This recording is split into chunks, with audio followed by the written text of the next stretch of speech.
तो बच्चों, स्वागत है आप सबका आपके इस प्यारे से चैनल फिजिक्सिया पर। इस चैनल पर हम डेली आपके लिए फ़िज़िक्स के नए नए टॉपिक्स लेकर के आते हैं और अभी हम क्लास 12th की फ़िज़िक्स डिस्कस कर रहे हैं, जिसमें शुरुआत के 2 चैप्टर्स पूरे के पूरे हमने टॉपिक वाइज डिस्कस किया है और एक एक टॉपिक पर एक एक वीडियो क्रिएट करके हमने चैनल के पेज पर अपलोड किया हुआ है।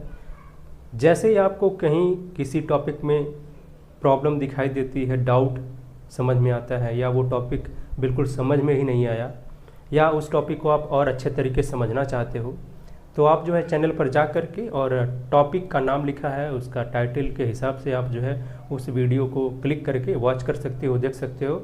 और हमें ये पूरा भरोसा है कि उसको पूरा वॉच करने के बाद, देखने के बाद आपके जो डाउट्स होंगे टॉपिक पर वो पक्का क्लियर हो जाएंगे, गायब हो जाएंगे, कोई डाउट नहीं बचेगा और फाइनली आपके पास एक बढ़िया बेहतर कॉन्सेप्ट बिल्डअप होकर के आपके पास आएगा।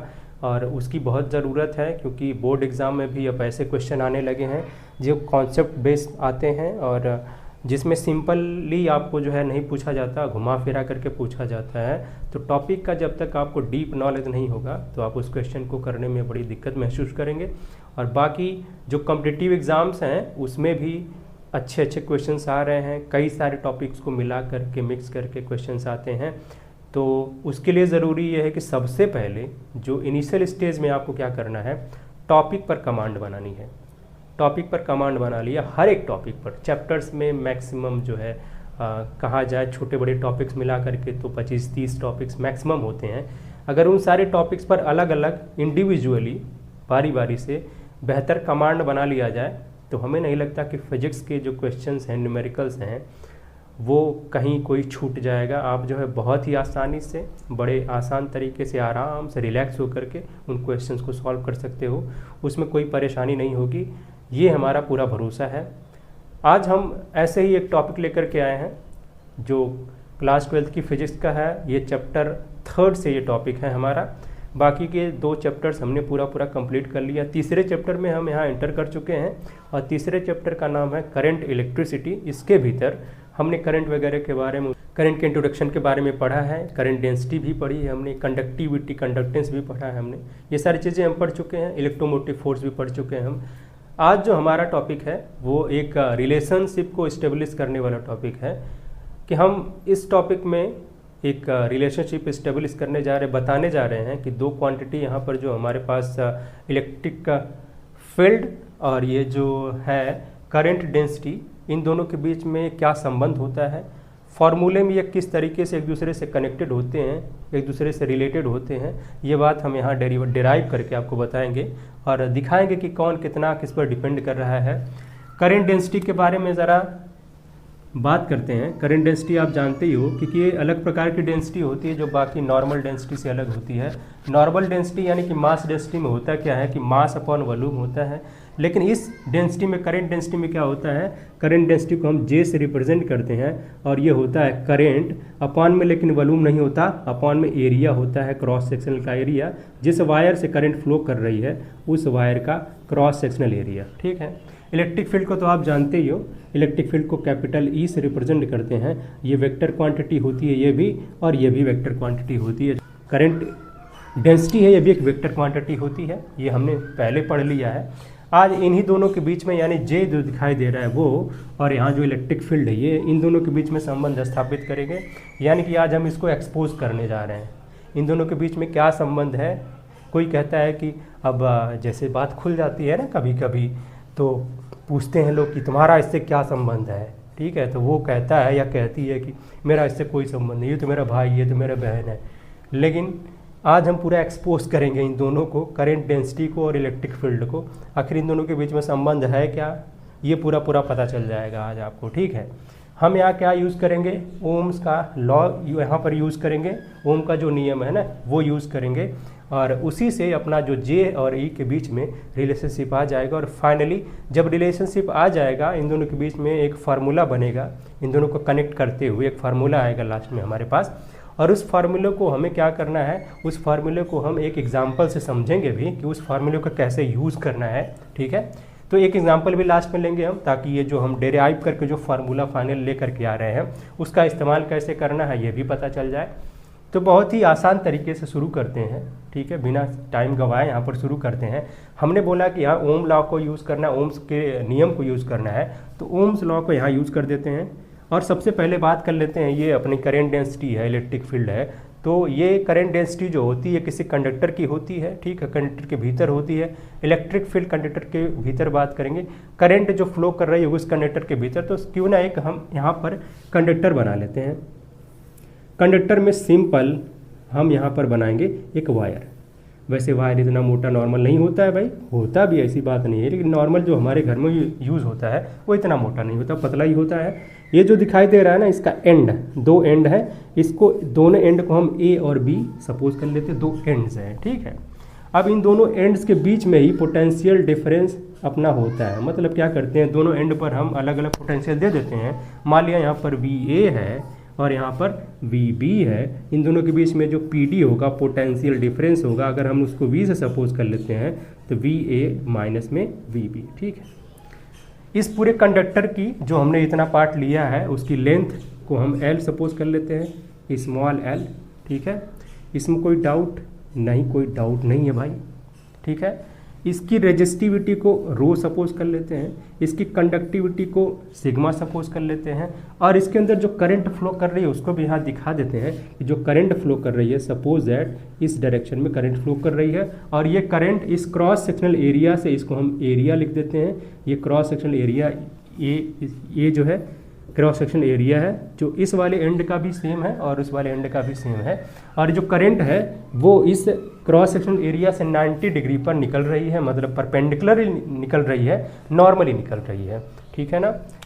ये जो फिगर है वो हम पहले पढ़ चुके हैं, ठीक है। जब हम ये करंट डेंसिटी बता रहे थे तब हमने पूरा इस तरीके से समझा था। तो हमने क्या करना है, बिल्कुल सिंपली वैसे एक कंडक्टर बना लेना है। अब क्या करते हैं, अब देखें कि ओम्स लॉ यहाँ अप्लाई करते हैं, ठीक है, बाई ओम्स लॉ। जो अपना ओम का लॉ है, जॉर्ज साइमन ओम, इनका जो लॉ है वो क्या कहता है कि भाई जो पोटेंशियल हमने अप्लाई किया है वो जितनी करंट फ्लो कर रही है वो, और यहाँ पर हम रेजिस्टेंस भूल गए, कैपिटल R सपोज कर लेते हैं कि इसका रेजिस्टेंस है, इस वायर का रेजिस्टेंस है, ठीक है। तो वो जो करंट फ्लो कर रही है वो और जो रेजिस्टेंस है उसके मल्टीप्लिकेशन यानी कि प्रोडक्ट के बराबर होता है, V=IR होता है, जहाँ पर R रेजिस्टेंस है, I करंट है, और V जो है पोटेंशियल डिफरेंस है। बात करेंगे पोटेंशियल डिफरेंस की, ठीक है। अब ज़रा बात करते हैं, ये जो R है, R की वैल्यू को हम जानते हैं कि R की वैल्यू हम पहले निकाल चुके हैं रेजिस्टिविटी के फॉर्म में, रो L अपॉन में A होता है, ठीक है। तो इस R की जगह पर ये वैल्यू रख देते हैं, I को वैसे ही छोड़ देते हैं, रो L अपॉन में A हो गया, ठीक है। अब एक चीज़ देखें यहाँ पर, अगर थोड़ा सा दिमाग लगाएं तो यहाँ हमें कुछ चीज़ दिखाई दे रही है, यहाँ I दिखाई दे रहा है और यहाँ नीचे A दिखाई दे रहा है, I अपॉन A। क्या ये करंट डेंसिटी नहीं है? बिल्कुल है, करंट डेंसिटी है। इसको अलग कर लेते हैं, I अपॉन A को अलग कर लेते हैं, और फिर बाकी जो बचता है उसको लिखते हैं रो इंटू L लिखते हैं, ठीक है। और इधर V तो है ही, I अपॉन A को J लिखेंगे, ये J अपनी करंट डेंसिटी हो जाएगी, उसके बाद रो लिखेंगे और L लिखेंगे, ठीक है, और इधर V तो लिखेंगे ही लिखेंगे, ठीक है। अब क्या करते हैं, अब एक काम करते हैं यहाँ पर, अब हमारे फार्मूले में जो हम लेकर के चले हैं उसमें J तो आ गया, तो J की ज़रूरत तो है ही, क्योंकि J के बीच में और इलेक्ट्रिक फील्ड के बीच में रिलेशनशिप को यहाँ बताना है कि इन दोनों के बीच में आखिर क्या संबंध है, कौन सा संबंध है, ये दोनों जो है छुपा रहे हैं, इस चीज़ को बताना है। तो हमें और क्या चाहिए, V जो दिखाई दे रहा है ना, उसको हमें किसी तरीके से E में बदलना होगा। हमें पता है कि जो E होता है वो क्या होता है भाई, जो पोटेंशियल डिफरेंस होता है अपॉन जो कंडक्टर की लेंथ होती है, ये E का वैल्यू होता है, E का मान होता है यहाँ पर, ठीक है। तो अगर हम यहाँ से V निकालना चाहेंगे तो होगा क्या, E इंटू L होगा कि नहीं, बिल्कुल, ये E इंटू L होगा V का मान। तो V का मान यहाँ से उठा करके रख देते हैं, मतलब क्या, V बराबर E और इंटू L है, इसको यहाँ पर उठा करके रख देते हैं इसकी जगह पर। तो E इंटू में L हो गया, बराबर में J है, रो है और L है, L से L कैंसिल आउट कर देते हैं। अब हमारे पास बचा है, थोड़ा सा इधर इसको बढ़ाते हैं, ठीक है। ये सारी चीज़ें जो हम लिखेंगे यहाँ पर, इतनी लाइन यहाँ पर खींचने की ज़रूरत नहीं है। अब क्या करेंगे, ऐसे ही आप जो है ऐसे बना करके मतलब जो चीज़ आप यहाँ पुट कर रहे हो उसे ऐसे लिख सकते हो कि क्यों पुट किया भाई, क्योंकि आपको जो है एक रिलेशनशिप पता है कि V बराबर E.L होता है, और इसी वजह से आप जो है V की जगह E/L लिख रहे हैं। यहाँ पर जो बचा है उसकी बात करते हैं। वहाँ बचा क्या है, यहाँ थोड़ा सा जगह बनाते हैं, क्या बचा है इसको देखते हैं। E और बराबर में J बचा है और यहाँ रो बचा हुआ है, ठीक है। रो को करते हैं इसमें, यहाँ पर E के नीचे कर देते हैं, तो E/, में रो हो जाएगा, और यहाँ J को ऐसे ही छोड़ देते हैं, ठीक है। वैसे E और J के बीच में यहाँ रिलेशनशिप मिल चुका है। क्या मिला है भाई, अपना जो J है वो, अपना जो E है वो क्या हुआ, E जो है वो अपना रो इंटू J के बराबर है। एक रिलेशनशिप तो मिल ही गया है, लेकिन यहाँ जो रो है वो रेजिस्टिविटी है, तो एक रिलेशनशिप यहाँ से मिल ही गया है। लेकिन ये भी हम जानते हैं कि जो अपना रेजिस्टिविटी है उसको अगर उल्टा करते हैं तो अपना कंडक्टिविटी आती है, ठीक है, जिसको हम सिग्मा से रिप्रेजेंट करते हैं। तो रो के फॉर्म में ये फार्मूला हो गया, मतलब E और J के बीच में जो रिलेशनशिप चाहिए हमें वो मिल गया। लेकिन अगर हमें यहीं पर चाहिए कंडक्टिविटी, रेजिस्टिविटी का उल्टा कंडक्टिविटी चाहिए, तो हमें 1/रो करना होगा। 1/रो कैसे होगा, जब हम E के नीचे करेंगे इसको, और ये वैल्यू जो पूरी आएगी, ठीक है, अगर हम यहाँ 1 माने तो 1/रो की वैल्यू क्या आएगी, वो सिग्मा आएगी जो कंडक्टिविटी होती है। तो फाइनली यहाँ पर क्या आएगा अपना, अगर हमने J को राइट साइड वाले को पूरा लेफ्ट में कर दिया है और इधर क्या बचा है, इधर 1/रो इक्वल्स टू सिग्मा हो चुका है, तो बराबर में सिग्मा इंटू E, ठीक है, ये वैल्यू। हमको लगता है कि आपको याद रखने के लिए ये वाला फार्मूला ज़्यादा अच्छा दिखाई दे रहा है, सिग्मा इंटू ए, और इसको भी आप जो है याद कर सकते हो। ये याद करोगे तो वैसे ही क्या करोगे, सिग्मा को 1/रो करके आप रो के फॉर्म में भी कन्वर्ट कर सकते हो।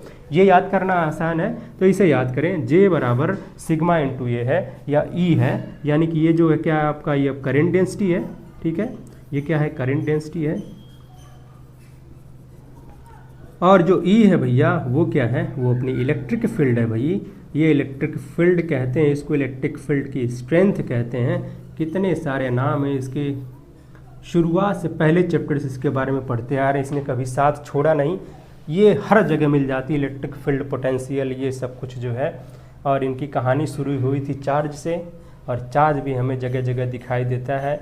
जो इलेक्ट्रिक करंट है ना वो चार्ज ही है, ठीक है। जो इलेक्ट्रिक करंट फ्लो करती है उसका मतलब होता है चार्ज का फ्लो करना। ये फार्मूला आ गया है। अभी हम एक क्वेश्चन करते हैं इस पर, ठीक है। यहाँ थोड़ा सा जगह बनाते हैं, क्वेश्चन करते हैं, मिटा दें। ये जो J बराबर सिग्मा E है, यही फार्मूला को आपको याद रखना है। बाकी आपने बिल्कुल सही तरीके से, बड़ा आसान तरीके से हमने बताया है, आपको समझ में पक्का आ गया होगा कैसे डेराइव करना है फार्मूले को। ये बिल्कुल इस अप्रोच को आपको ध्यान में रखना है, और जैसे ही पॉइंट टू पॉइंट, मतलब स्टेप बाय स्टेप आपको चलते चले जाना है, और वो फार्मूला बिल्कुल सटीक आ जाएगा। एक एग्जांपल देखते हैं, एग्जांपल 1, ठीक है। पहला क्या मतलब, एक ही एग्जांपल देखेंगे यहाँ पर। Find the resistivity. आपको रेजिस्टिविटी यानी रो पता करना है। जैसे रेजिस्टिविटी बोलो तो समझ जाओ कि भाई रो की वैल्यू कह रहा है ये, of a conductor having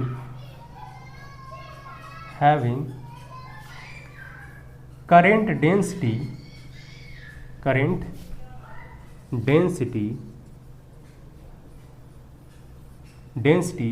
2.5 ampere per meter square and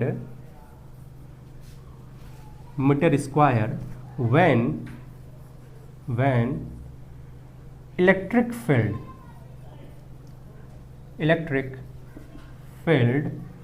of 15 volt per meter is applied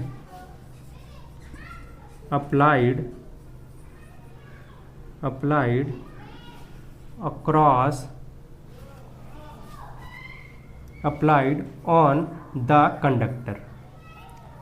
conductor के ऊपर जब इलेक्ट्रिक फील्ड यानी कि 15 वोल्ट पर मीटर की इलेक्ट्रिक फील्ड अप्लाई किया जा रहा है, उसमें आपको बताना है कि रेजिस्टिविटी क्या होगी, रो की वैल्यू क्या होगी, ये पता करना है। जो दिया है उसको पहले नोट डाउन कर लें, या फिर यहीं पर हम चिन्हित कर लेते हैं ऊपर क्वेश्चन में ही, ताकि जो दिया है वो और जो पता करना है वो, उन दोनों के बीच में जो भी संबंध होता है उस संबंध को स्थापित करते हुए जो सटीक फार्मूला यूज होना है वो हमें पता चल जाए। अब ये जो वैल्यू दी गई है करंट डेंसिटी की, ये वैल्यू है जे की, ठीक है। तो जे बराबर दिया गया है, जे बराबर लिख लेते हैं 2.5 और एम्पियर है और पर मीटर स्क्वायर है। एंड क्या दिया गया है आपको ये दिया गया है इलेक्ट्रिक फील्ड की स्ट्रेंथ दी गई है, मतलब ई की वैल्यू दी गई है कितना है 15 और फिर वोल्ट पर मीटर है। पता क्या करना है, रो पता करना है, तो आप बगल में ऐसे कॉमा लेकर के रो बराबर ऐसे क्वेश्चन मार्क लगा दो ताकि रो पता करना है, ठीक है।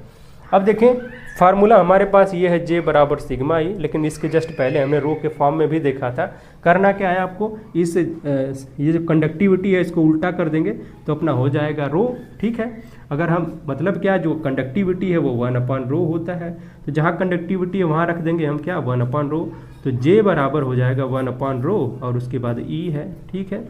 और यही रो आपको पता करना है। रो पता करने के लिए क्या करना पड़ेगा, रो को जब यहाँ लेकर के आएंगे तो रो को जब लेफ्ट में लेकर के आएंगे ट्रांसपोज करेंगे, यहाँ डिनोमिनेटर से यहाँ सीधे क्रॉस मल्टीप्लाई करेंगे और जे को इसकी जगह ढकेल देते हैं। ऊपर यहाँ ई दिखाई दे रहा है और नीचे चला जाएगा जे, करंट डेंसिटी चली जाएगी। अब ये दोनों जो वैल्यू हैं इनकी वैल्यू हमें पता है, हमें रो आसानी से मिल जाएगा, यहाँ पर बहुत ही आसानी से मिल जाएगा। ई की वैल्यू कितनी है 15 वोल्ट पर मीटर है और ये जो जे है उसकी वैल्यू 2.5 है, ठीक है। जब ये 2.5 से हम डिवाइड करेंगे 15 को तो कितनी बार में जाएगा, 10 को डिवाइड करते हैं 4 बार में जाता है, ठीक है। अब 15 को डिवाइड करेंगे तो 4 2 6 बार में जाएगा, मतलब क्या ये आपका 6 आ गया है। रो की वैल्यू जो आई है वो 6 आई है और इसकी जो यूनिट होती है उसको ज़रा देखें हम, यूनिट क्या होती है इसकी ज़रा बात करते हैं रो की। तो रो बराबर RA/L होता है। जो R है उसकी जो यूनिट होती है वो ओमेगा होती है, ठीक है, इतना ओमेगा। और ये जो A है उसकी मीटर स्क्वायर होती है, मीटर स्क्वायर लिखा हमने, और नीचे जो लेंथ है उसकी मीटर होती है। 1 मीटर तो कट जाएगा यहीं पर, मतलब क्या मिला आपको जो है ये ओमेगा ओम, जो ओमेगा लिखा हमने वो उसे ओम कहते हैं। ओम मीटर अपना जो है रो की यूनिट हो गई। तो इस यूनिट को यहाँ लिखेंगे, क्या होगा भाई अपना जो ओम है और इनटू मीटर में, ओम मीटर अपना 6 ओम मीटर, ये रेजिस्टिविटी आ गई है। अगर यहीं पर आपसे कंडक्टिविटी पूछा गया होता तो इसी को उल्टा कर देंगे भाई, तो यहाँ से सिग्मा आ जाएगा, ठीक है। मतलब जो भी है उसका वैल्यू उलट देंगे, ये वैल्यू आएगी। अब 6 से डिवाइड करेंगे इसमें तो आएगा कितना, 6 से डिवाइड करेंगे तो पॉइंट लगाएंगे पहले ही, 1 आएगा, 4 बचेगा, फिर हम डिवाइड करेंगे इसको 6 टाइम, फिर 6 टाइम, ऐसे ये चलता चला जाएगा, या फिर 1.167 ऐसे कर देते हैं और एक कंडक्टिविटी हो जाएगी। इसकी यूनिट की बात करेंगे तो इसको उलट देंगे, ठीक है। ये जो अपना ओम दिखाई दे रहा है इसके ऊपर माइनस लगा देंगे और जो मीटर है उसके ऊपर भी माइनस लगा देंगे। अगर हमें सिग्मा पूछा गया होता कंडक्टिविटी तब ये आंसर होता, लेकिन ये तो पूछा ही नहीं गया था, हमसे पूछा गया था रेजिस्टिविटी, जिसको हमने पहले ही सॉल्व करके यहाँ दे दिया है। ये है रेजिस्टिविटी, रो की वैल्यू, ठीक है। इसका यूनिट भी हमने देखा। अगर कोई चीज़ भूल जाती है, देखो क्या है रेजिस्टिविटी है ना, रेजिस्टिविटी, टी के बाद वाई, स्पेलिंग गलत नहीं लिखना रे भाई, ठीक है, सही सही लिखना ताकि जो नंबर है ना वो कटे ना, नहीं तो नंबर कट जाते हैं, स्पेलिंग गलत लिखते हो, ठीक है। और क्या करते हो कि भाई कहीं बराबर भूल जाते हो, इसमें भी नंबर काट लिए जाते हैं आपके, तो ध्यान रखना भाई, इस तरीके की गलती नहीं करना है। और एक बात बता दे बबुआ कि यार मन लगा के पढ़ो, ठीक है। कुछ बच्चे हम देख रहे हैं कि कुछ बच्चे बस केवल ऊपर से सोचते हैं कि बस पढ़ाई कर लें और उसके बाद 12th पास हो जाएंगे। तो पास तो हो जाओगे बच्चा, लेकिन जो आपके ख्वाब हैं कि IIT में जाना है, नीट की तैयारी करनी है, नीट की तैयारी करके उसको क्वालिफाई करके MBBS में सीट लेना है, तो ये सारा सपना तब पूरा होगा जब मन लगाओगे उसमें, ठीक है। और हर एक सब्जेक्ट में आपको जो है मन लगाना पड़ेगा, और मन जब एक बार लग जाएगा ना कोई आपको रोक नहीं सकता है, ठीक है। जब मन लग जाएगा तो आपको टॉपिक क्या मतलब पूरा चैप्टर एक ही बार में समझ में आने लगेगा, और जैसे जैसे आप मन लग जाएगा तो आप ढूंढने लगोगे चीज़ों को जो है कि कहाँ से कौन सी चीज़ हम पकड़ लेते हैं, कौन सा कॉन्सेप्ट हमें मिल जाए कि हम उसको अप्लाई करके ये वाला जो क्वेश्चन हमारे सामने है उसको सॉल्व कर लें। और ये बहुत अच्छी चीज़ है मन लगाना, बिना मन लगाए कोई काम जो है बेहतर तरीके से नहीं कर पाता है कोई भी, चाहे कोई भी हो। अगर बिना मन लगाए काम करते हैं तो उसमें हमें बोरियत भी महसूस होती है और वो कार्य हम अच्छे से कर भी नहीं पाते, उसमें एक्सपर्ट भी नहीं हो पाते, उसमें महारत भी हासिल नहीं कर पाते हैं। तो अगर हमें अपना अच्छा रिजल्ट चाहिए, परफॉर्मेंस चाहिए कि एग्ज़ाम में अच्छा परफॉर्म करें और भविष्य अच्छा चाहिए, तो आपको मन लगाना होगा। पढ़ाई में मन लगाइए, सब्जेक्ट जितने हैं उस पर मन लगाइए, और उसके बाद जो टाइम बचता है फिर जो आप मस्ती करो, कुछ भी करो, ठीक है, ये अपने ऊपर है, लेकिन मन लगा के पढ़ना है, इस बात पर ध्यान रखना।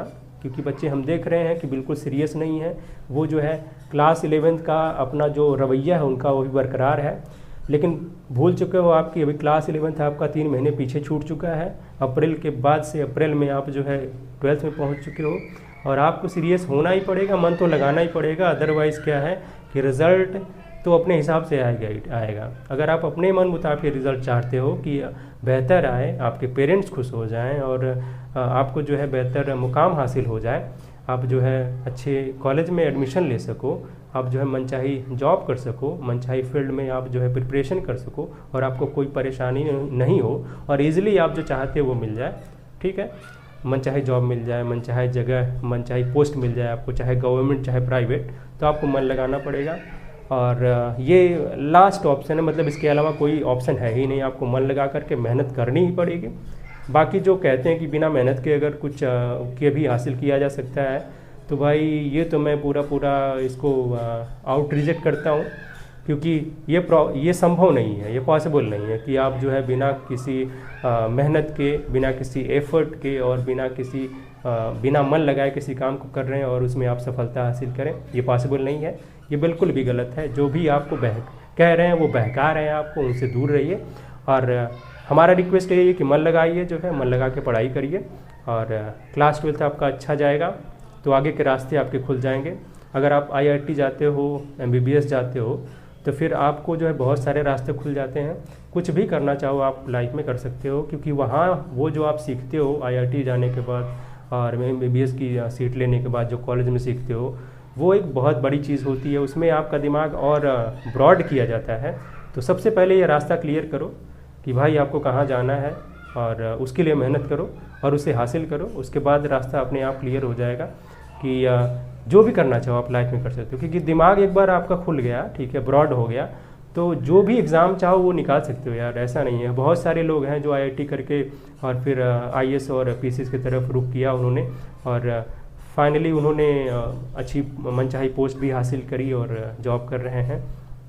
तो आप सबसे रिक्वेस्ट है कि आप जो है पहले ऐसी जगह पहुंचो जहां पर आपको किसी दूसरे की हेल्प ना लेनी पड़े, ऑटोमेटिकली आपका दिमाग जो है उतना उस लेवल तक पहुंच जाए।